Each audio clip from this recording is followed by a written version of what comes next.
Hello students, তোমরা সবাই কেমন আছো? উইথ এসএস ম্যাম চ্যানেলে তোমাদের স্বাগত জানাই।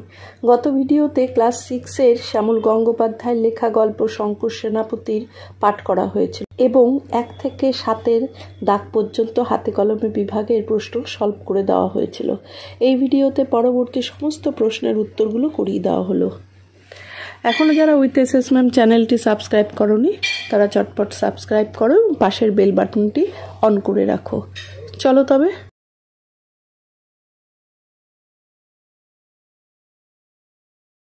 8-এর দাগের প্রশ্নটি, গল্পে কিছু পাখি ও গাছের নাম আছে। এই পাখি ও গাছের নামের তালিকা তৈরি করে এগুলো সম্পর্কে তথ্য জানিয়ে নামের পাশে পাশে লেখো।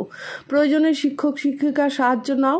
এগুলো ছাড়াও তোমার জানা কিছু পাখি গাছের নাম, তাদের বৈশিষ্ট্য নিচের ছকটি পূরণ করো। প্রথমটা তো দেওয়াই আছে, দুর্গা টুনটুনির কথা। আকার ছোট, রং বেগুনি, সরু লম্বা বাঁকানো ঠোঁট, লেজ ছোট, পা সরু লম্বা, ঝুঁটি নেই। তেমনি আছে মাছরাঙা, আকার ছোট, রং নীল হলুদ, ঠোঁট চোখা, লেজ ছোট, পা খাটো, ঝুঁটি নেই। হাড়ি চাচা মাঝারি আকার, রং খয়েরি, ঠোঁট সরু বাঁকানো, লেজ লম্বা, পা ছোট পা আর ঝুঁটি নেই। গাছের নাম হলো সবেদা, আকার মাঝারি, বৃক্ষ জাতীয় গাছ, পাতাগুলো সরু লম্বাটে, ফুল ঘিয়ে কালারের, ফল গোল। কোথায় দেখেছ? পার্কে। নারকেল হলো আকার লম্বা, কি বৃক্ষ জাতীয়, পাতাগুলো সরু খুব লম্বা, ফুল সাদা রঙের আর ফল হয় বড় সবুজ। কোথায় দেখেছ? স্কুলে। গাছের নাম হলো জাম, আকার বড়, বৃক্ষ জাতীয়, পাতাগুলো চকচকে সবুজ, ফুল সাদা রঙের, ফল কালো। আর কোথায় দেখেছ? সেটা হলো বাগানে।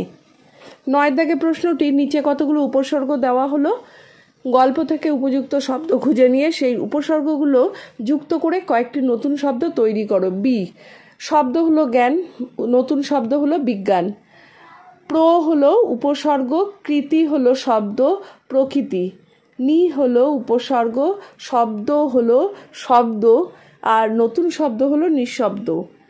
সু হলো উপসর্গ, শব্দ হলো দিন, নতুন শব্দ সুদিন। উপসর্গ হলো আ, শব্দ হলো কাশ, নতুন শব্দ হলো আকাশ। 10-এর থেকে প্রশ্নটি, নিচের বাক্যগুলো থেকে সংখ্যাবাচক শব্দ খুঁজে বের করো। 10-এর 1, 5-7 মাইলের ভেতর বঙ্গোপসাগর। এখানে হবে 5-7। 10-এর 2, জনা 30 ছেলে মেয়ে বসে। এখানে হবে 30। 10-এর 3, সেদিকে তাকিয়ে একটি ছেলে আনমনা হয়ে পড়েছিল। এখানে উত্তর হবে একটি। আর 10-এর 4, এক দিন রাতে স্বপ্নের ভেতর সেও অমন ভেসে পড়ে। এখানে উত্তর হবে 1। 11 থেকে প্রশ্নটি, নিচের বাক্যগুলো থেকে অনুসর্গ খুঁজে বার করো। প্রতিটি বাক্যের ভিতর যেসব শব্দ আছে তাদের সঙ্গে কি কি বিভক্তি যুক্ত হয়েছে তা দেখাও। 11-র 1, এখানে এ বিভক্তি হবে, বাতাসের হলো এর বিভক্তি, ভেতর হলো অনুসর্গ, সবসময় হলো শূন্য বিভক্তি, ভিজে হলো শূন্য বিভক্তি, জলের হলো এর বিভক্তি, ঝাপটা হলো শূন্য বিভক্তি, থাকে হলো শূন্য বিভক্তি। 11-র 2, মাটির হলো এর বিভক্তি, মেঝে হলো শূন্য বিভক্তি। 11-র 3, সেই হলো শূন্য বিভক্তি, জানলা হলো শূন্য বিভক্তি, দিয়ে হলো অনুসর্গ, মেঘ হলো শূন্য বিভক্তি, দেখা শূন্য বিভক্তি, যায় শূন্য বিভক্তি, আকাশের হলো এর বিভক্তি। 11-র 4, স্বপ্নের হলো এর বিভক্তি, ভেতর হলো অনুসর্গ, সে হলো এ বিভক্তি, খাট হলো শূন্য বিভক্তি, থেকে হলো অনুসর্গ, পড়েও হলো অনুসর্গ, যায় হলো শূন্য বিভক্তি। 11-র 5, সে হলো এ বিভক্তি, তার হলো র বিভক্তি, স্বপ্নের হলো এর বিভক্তি, কথা হলো শূন্য বিভক্তি, আর হলো র বিভক্তি, কাউকে হলো কে বিভক্তি, কখনো হলো অনুসর্গ, বলবে হলো এ বিভক্তি, না হলো শূন্য বিভক্তি। 12-র দাগে প্রশ্নটি, নিচের বাক্যগুলো থেকে উদ্দেশ্য ও বিধেয় অংশ খুঁজে নিয়ে লেখো। 12-র 1, আকন্দবাড়ি স্কুলের ক্লাস 5-এ বিভীষণ দাস এমু পাখির কথা বলেছিলেন। এখানে আকন্দবাড়ি স্কুলের ক্লাস 5-এ বিভীষণ দাস, এটা হলো উদ্দেশ্য, এমু পাখির কথা বলেছিলেন, এটা হলো বিধেয়। 12-র 2, স্কুলের সামনে ধান খেতে রোয়া ধান, এটুকু হলো উদ্দেশ্য, আর সবে মাথাচাড়া দিয়ে উঠছে এটা হলো বিধেয়। 12-3 বিরাট এক পাখি হলো উদ্দেশ্য, গাঢ় ছাই রঙের হলো বিধেয়। 12-4 শঙ্কর হলো উদ্দেশ্য, তন্ময় হয়ে শুনছিল, এটা হলো বিধেয়। 12-5 এই খোলামেলা পৃথিবী হলো উদ্দেশ্য, সবচেয়ে বড় বই হলো বিধেয়। 13 দাগের প্রশ্নটি কথা ও চোখ এই শব্দগুলোর প্রত্যেকটি দুটো আলাদা অর্থে ব্যবহার করে লেখো। কথা একটা হবে ভাষা, ছেলেটি কথা বলতে পারে না, কথা হলো প্রতিশ্রুতি, কথা দিলে কথা রাখতে হয়। চোখ হলো আঁখি অর্থে, মেয়েটির চোখ দুটো খুব সুন্দর। আর একটা চোখ হলো ভয় দেখানো অর্থে, আমাকে চোখ রাঙিয়ে কোনো লাভ হবে না।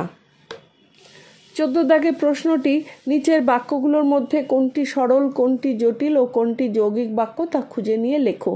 14-1 জানলায় কোনো শিক নেই, এটা হবে সরল বাক্য। 14-2 জেগে থাকতে দেখা আর স্বপ্নে দেখা জিনিস আজকাল শঙ্করে গুলিয়ে যাচ্ছে, এখানে যেহেতু আর কথাটা যুক্ত আছে সেজন্য এটা যৌগিক বাক্য।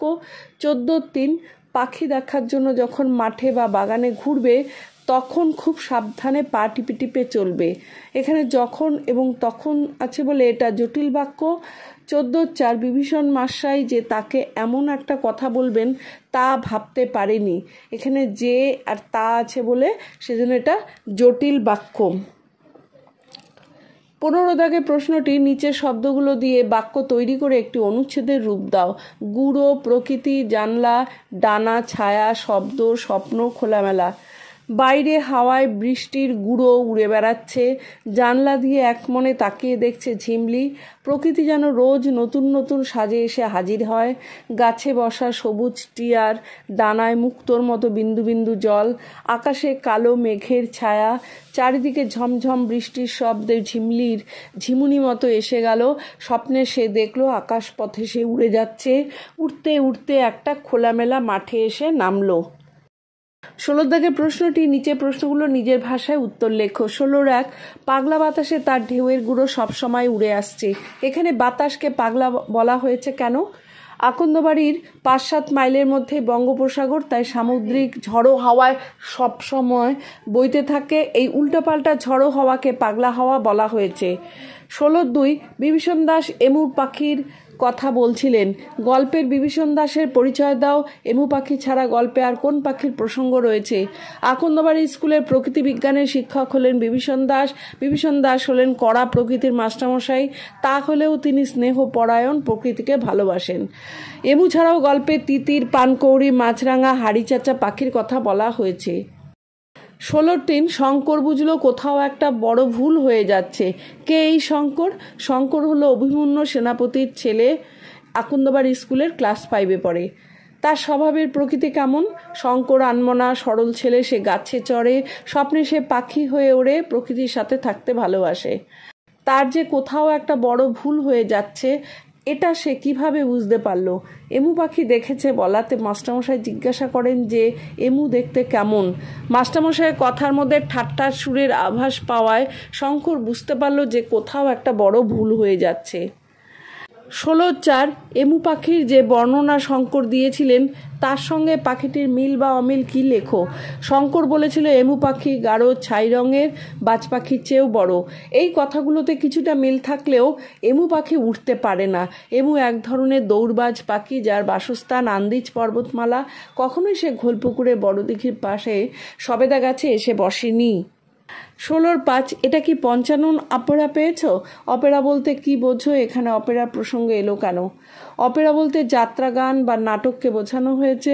যাত্রা বা নাটকে বাস্তবের চেয়ে কল্পনার প্রাধান্য থাকে।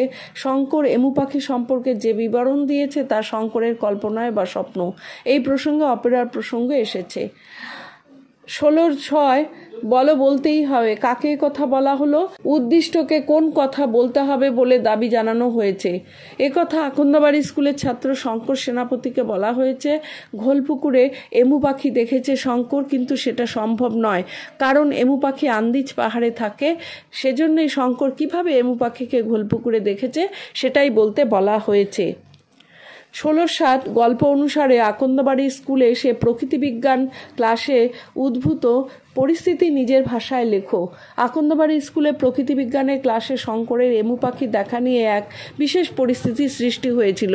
শিক্ষক বিভীষণ দাস যখন ক্লাসে পড়াচ্ছিলেন তখন শঙ্কর জানলার ফাঁক দিয়ে আনমনা হয়ে আকাশের দিকে তাকিয়েছিল। শিক্ষক সেটা দেখে তাকে জিজ্ঞেস করেন যে ক্লাসে কি পড়াচ্ছেন। উত্তরে শঙ্কর এমু পাখির কথা বলে। শিক্ষকের প্রশ্নে জানায় যে সে এমু পাখি দেখেছে। তার কল্পনায় দেখা এমু পাখির বাস্তবে কোনো মিল নেই। স্বপ্নে দেখা এমু পাখির কথা শুনে শিক্ষকের গলায় ঠাট্টার সুর ও সমস্ত ক্লাসের ছাত্রছাত্রীদের হাসি তাকে একটু ঘাবড়ে দেয়। শঙ্কর অপ্রস্তুত অবস্থায় পড়েও সামলে নেওয়ার চেষ্টা করে, তবে তার প্রকৃতি প্রেমের জন্য শিক্ষক তার প্রতি সহানুভূতিশীল হয়ে পড়েন। তাকে এই পৃথিবীর পাখি, গাছপালা, মেঘ, আলো চোখ খোলা রেখে দেখার জন্য উৎসাহিত করেন। তার বুকটা গর্বে ফুলে ওঠে। 16/8 স্বপ্নে সে অনেক কিছু জানতে পেরেছে। কার স্বপ্ন দেখার কথা বলা হয়েছে? শঙ্করের স্বপ্ন দেখার কথা বলা হয়েছে।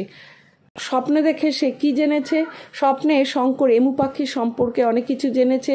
এছাড়া জেনেছে স্বপ্নে বাতাসের রং নীলচে, বাড়ি ঘরদোর খয়েরি রঙের, স্বপ্নে ধাক্কা কিংবা গুঁতো খেলে কোনো ব্যথা লাগে না, অনেকটা যেন ঘোলপুকুরে ডুব দিয়ে ভেসে ওঠার মতো। তাই ঘোলপুকুরে বড় দিঘিতে ডুব দেওয়ার সময় দিঘিতে পোতা বাসে গা ঘষে গেলেও টের পাওয়া যায়নি। 16/9 পাখি দেখার জন্য যখন মাঠে বা বাগানে ঘুরবে তখন কিভাবে চলতে হবে।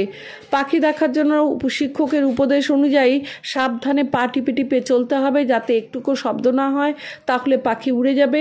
এছাড়া জামা কাপড়ের রং শুকনো পাতার রং বা জলপাই রঙের হলে ভালো হয়। এই রং গাছের পাতার সঙ্গে মিশে থাকে। বেগুনি রঙের জামা পরলেও তার কারণ পাখি বেগুনি রং দেখতে পায় না চোখে। 16/10 তাদের কথা বলতে পারো। এই প্রশ্নের সূত্র ধরে বক্তা শ্রোতার কথোপকথনের অংশটুকু নিজের ভাষায় লেখো। শিক্ষক বিভীষণ দাস শঙ্করকে বলেন যে যেহেতু সে বনে বনে ঘোরে এবং অনেক রকম পাখি দেখেছে, তা সেই সব পাখি সম্পর্কে কিছু বলতে পারবে কিনা। মাস্টারমশাইয়ের কথায় শঙ্কর অবাক হয়ে লজ্জার সঙ্গে জানায় হাড়ি চাচা, ডৌখোল, পানকৌড়ি, তিতি ইত্যাদি পাখির কথা। শিক্ষক মহাশয় বিস্ময় প্রকাশ করে বলেন, বাহ, যত পারবে চোখ খোলা রেখে পৃথিবীর পাখি, গাছপালা, মেঘ, আলো সব দেখে নেবে। শঙ্কর স্যারের কথায় অভিভূত হয়, গর্বে তার বুক ফুলে যায়। মাস্টারমশাই বলেন, খোলামেলা পৃথিবী সবচেয়ে বড় বই, তাকে চোখ ভরে দেখাই সবচেয়ে বড় পড়াশোনা।